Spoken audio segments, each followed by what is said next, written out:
ಬನವಾಸಿಯ ಶ್ರೀ ಉಮಾ ಮಧುಕೇಶ್ವರ ದೇವಾಲಯದ ಆವರಣದಲ್ಲಿರುವ ಲಕ್ಷ್ಮೀ ನರಸಿಂಹ ದೇವರ ಸನ್ನಿಧಿಯಲ್ಲಿ ಪರಾಭವ ನಾಮ ಸಂವತ್ಸರದ ಅಧಿಕ ಮಾಸದ ಪ್ರಯುಕ್ತ ಲೋಕ ಕಲ್ಯಾಣಾರ್ಥವಾಗಿ ಶುಕ್ರವಾರ ವಿಶೇಷ ಧಾರ್ಮಿಕ ಪೂಜಾ ಕೈಂಕರ್ಯಗಳು ಅತ್ಯಂತ ಶ್ರದ್ಧಾಭಕ್ತಿಯಿಂದ ಸಂಪನ್ನಗೊಂಡಿತು.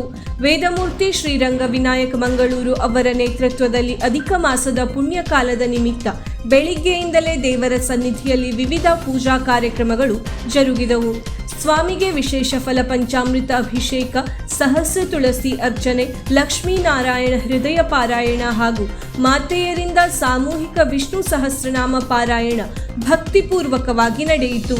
ನಂತರ ಮಹಾಪೂಜೆ ನೆರವೇರಿಸಿ ಪೂಜಾ ಕಾರ್ಯಕ್ರಮದಲ್ಲಿ ಭಾಗವಹಿಸಿದ್ದ ಭಕ್ತಾದಿಗಳಿಗೆ ತೀರ್ಥ ಪ್ರಸಾದ ವಿತರಣೆ ಮಾಡಲಾಯಿತು. ಈ ಪೂಜೆಯಲ್ಲಿ ಬನವಾಸಿ ಹಾಗೂ ಸುತ್ತಮುತ್ತಲಿನ ಪ್ರದೇಶಗಳಿಂದ ಆಗಮಿಸಿದ್ದ ನೂರಾರು ಭಕ್ತರು ಪಾಲ್ಗೊಂಡು ದೇವರ ದರ್ಶನ ಪಡೆದು ಪುನೀತರಾದರು.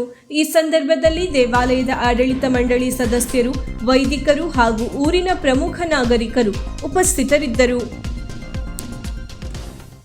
ವೀಕ್ಷಕ ಮಹಾಪ್ರಭುಗಳೇ, ನಮ್ಮ ಚಾನಲ್ ಅನ್ನು ಸಬ್ಸ್ಕ್ರೈಬ್ ಮಾಡಿ, ಶೇರ್ ಮಾಡಿ, ಪ್ರೋತ್ಸಾಹಿಸಿ.